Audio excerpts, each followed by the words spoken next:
नमस्कार। प्रसंगर्ष में आप सभी का स्वागत है। प्रसंगर्ष में आज चर्चा करेंगे हरियाणा की। हरियाणा में जहां अब तक सब कुछ ठीक ठाक चल रहा था, जिस प्रकार से हरियाणा में मनोहर लाल खट्टर को मुख्यमंत्री बनाया गया था पहली बार, अभी तो दूसरी बार थी, जब पहली बार जब उनको मुख्यमंत्री बनाया गया था तो मुख्यमंत्री के लिए उनका कहीं नाम नहीं था। लेकिन क्योंकि वो आरएसएस के संबंध से जुड़े हुए थे, उसी को लेकर के अचानक उनको मुख्यमंत्री पद की शपथ दिलाई गई, विधायक दल का नेता चुना गया। और आज इसी तरह से दूसरा ये रिपीट हो गया मामला, जहां कोई चर्चा ही नहीं थी कि वहां मुख्यमंत्री बदले जाने वाले हैं। अचानक सुबह 11:50 पे वे राज्यपाल के पास पहुंचे और पूरी कैबिनेट का अपना त्यागपत्र वहां दिया। हालांकि मुख्यमंत्री अपना त्यागपत्र देते हैं, लेकिन चर्चा इस बात की रही कि उन्होंने पूरी कैबिनेट का ही त्यागपत्र उनको सौंप दिया, जिसके बाद में कयास ये लगाए जा रहे थे कि एक बार तीसरी बार आज शाम को जब शपथ होगी नए मुख्यमंत्री की तो उनको मुख्यमंत्री बना लिया जाएगा।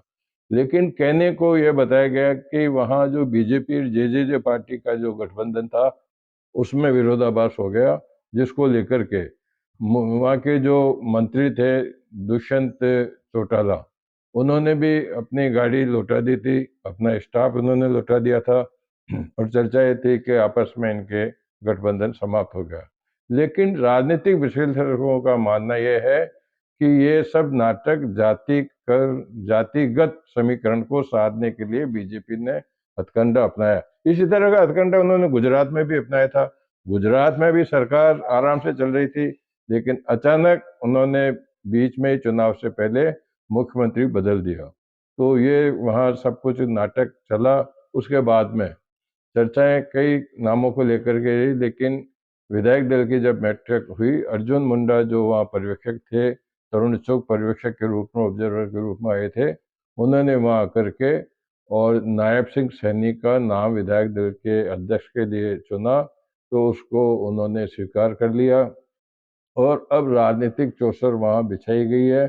चर्चा है कि खट्टर कैबिनेट के में जो मंत्री थे उनके, वो सब खट्टर मंत्रिमंडल के जितने भी सदस्य थे उनको नहीं हटाया जाएगा। कहने की गर्ज है कि आज तो हालांकि कहने को 4 मंत्रियों को शपथ दिलाई गई थी, लेकिन जो मंत्री खट्टर कैबिनेट में थे उनको यथावत बदला गया। इससे स्पष्ट रूप से नजर आ रहा है कि यह सब लोकसभा चुनाव को लेकर के किया गया है। इसी तरह बात करते हैं कांग्रेस की। कांग्रेस ने भी आज 43 लोगों की एक सूची जारी कर दी, जिससे यह स्पष्ट हो गया है कि अशोक गहलोत और सचिन पायलट अब चुनाव नहीं लड़ेंगे। हालांकि चर्चा तो ये भी है कि जो कांग्रेस के राष्ट्रीय अध्यक्ष हैं मल्लिकार्जुन खड़गे, वे भी चुनाव नहीं लड़ेंगे। गुलबर्गा से उनके चुनाव लड़ने की चर्चा थी, लेकिन बताया जाता है कि उनकी जगह पर उनके दामाद राधा कृष्ण को गुलबर्गा से चुनाव लड़ाया जा सकता है। अशोक गहलोत के पुत्र को जालौर सिरोही से टिकट दे दिया गया है। पायलट की जगह जहां उनको चुनाव लड़ना था, वहां से भी अब उनके चुनाव लड़ने की कोई संभावना नहीं है। तो दूसरी तरफ से हालांकि आप तक ये खबर पहुंच चुकी हो भी होगी, बीकानेर से गोविंद मेघवाल को, जोधपुर से उदय सिंह को, और जो आईएएस थे ताराचंद मीणा, जिनको परसों उन्होंने त्यागपत्र दिया था, 2 घंटे में उनका वीआरएस मंजूर हो गया, उनको जोधपुर से प्रत्याशी बनाया गया है, उदयपुर से प्रत्याशी बनाया गया है। और जोधपुर में देखा जाए तो जोधपुर में दोनों ही पार्टियों ने राजपूत प्रत्याशियों को चुनाव मैदान में उतारा है। जोधपुर में करण सिंह अडवाणिया को टिकट मिला है कांग्रेस से, और वहीं गजेंद्र सिंह शेखावत जो कैबिनेट मंत्री है, वो भी लोकसभा का चुनाव अपना जोधपुर से ही लड़ेंगे। तो कहने की गर्ज है कि दोनों ही पार्टियों ने उनको वहां से राजपूत समाज से ही अपने प्रत्याशी घोषित किए हैं। बात करते हैं मंत्रियों की, कांग्रेस के नेताओं की तबियत नासाज होने की। तो भजनलाल मंत्रिमंडल में जो ओटाराम देवासी हैं, उनको आज अचानक दिल का कुछ दौरा पड़ा। तुरंत उनको एसएमएस ले जाया गया, जहां उनको आईसीयू में एडमिट किया गया। बताया जाता है कि उनको हार्ट अटैक हुआ है। इसी प्रकार से जो जो कांग्रेस के बड़े नेता पूर्व मंत्री थे मुरलीलाल मीणा, उनकी भी बात हुई, उनको भी दिल का दौरा पड़ा। और साथ ही साथ गजेंद्र ओला को, जिनको झुंझुनू से टिकट दिया गया है कांग्रेस का लोकसभा का, उनकी भी तबीयत नासाज हो गई। उन दोनों नेताओं को एआईसीसी में एडमिट कराया गया, जहाँ अभी शाम को जब हम आपसे बात कर रहे हैं उस समय सचिन पायलट वहाँ पहुंचे हैं और उन दोनों की तबीयत कुशल क्षेम पूछ रहे हैं। पेपर लीक का प्रकरण जो चल रहा है, लगातार एसओजी कदम उसको बढ़ाई जा रही है।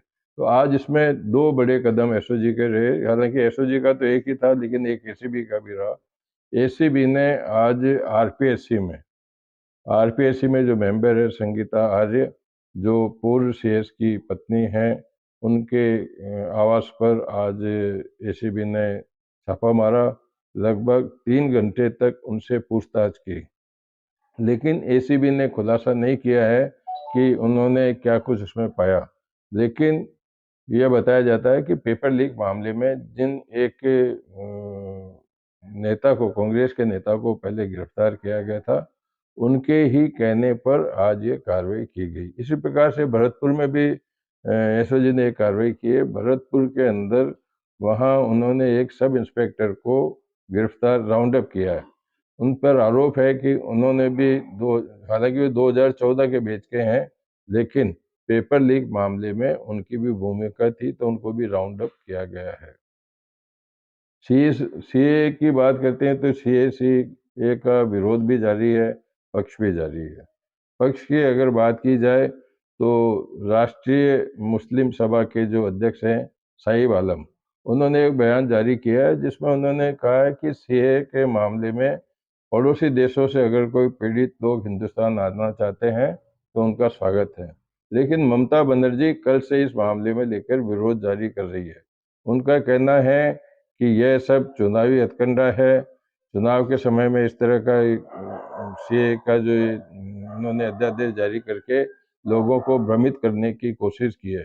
साथ ही साथ उन्होंने उन लोगों को भी आगाह किया है, उन लोगों को सचेत किया है जो लोग पाकिस्तान से, बांग्लादेश से, अफगानिस्तान से आकर के यहाँ बस रहे हैं।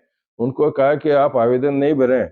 आवेदन भरने से पहले आप ये सोच लें कि सरकार आपका नाम उजागर होने के बाद में सीए को रद्द कर देगी, आप उजागर हो जाएंगे और हो सकता है कि आपको हिंदुस्तान की नागरिकता नहीं मिले।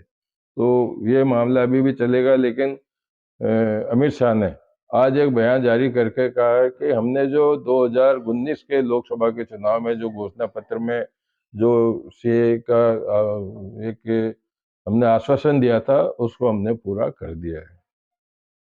अब बात करते हैं बिहार में लालू यादव के समय में, या यूपी में देखें तो योगी के पूर्व में जिस प्रकार की डकैती की, लूट की घटनाएं होती थी, वहां तो लूट की घटनाओं में कमी आई है, लेकिन राजस्थान में इस तरह की घटनाएं बढ़ती जा रही है।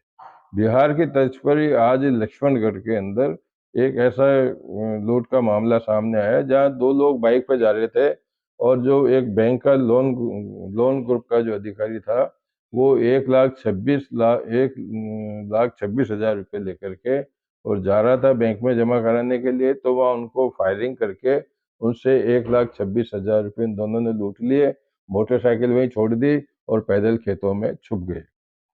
तो उसका अभी तक कोई पता नहीं चला है। बात करते हैं, सरकार तो बदल गई, लेकिन सरकार के बदलने के बाद में भी सरकारी दफ्तरों में व्यवस्था वैसी की वैसी ही है।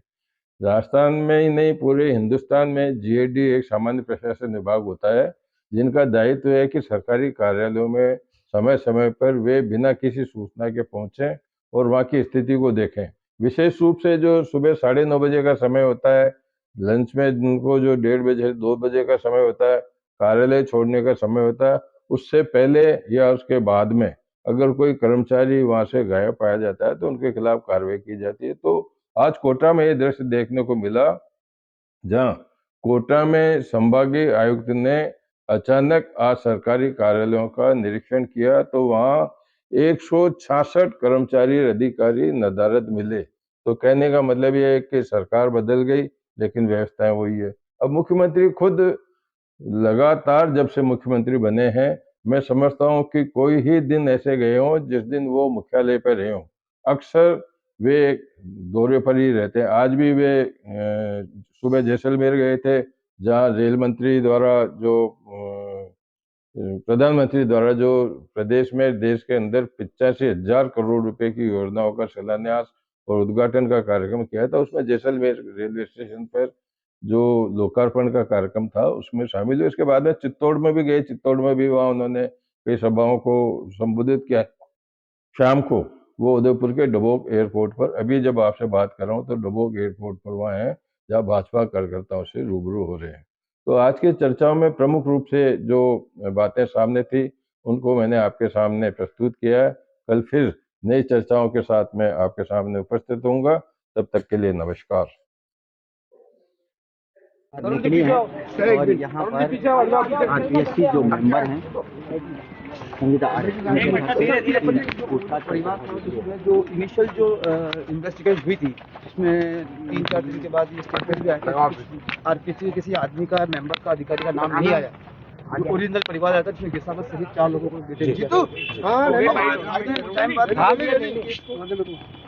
उसके अंदर माननीय न्यायालय के आदेश से इसके अंदर और आगे अनुसंधान के लिए हमें है तो उसमें अनुसंधान करने के लिए हम आ गए।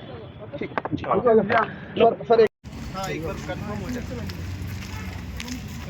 अभी एक बार रोकना ही अधिकारी बाहर आए कि हम अभी एक बार अधिकारी को बाहर भेजते हैं, आप अभी मत चला देना ट्रैफिक, है ना, कि अंदर जा बाहर जा रहे हैं। एडिशनल तो इसी भी तो आएंगे आरपीएससी मेंबर अजमेर में, आरपीएससी मेंबर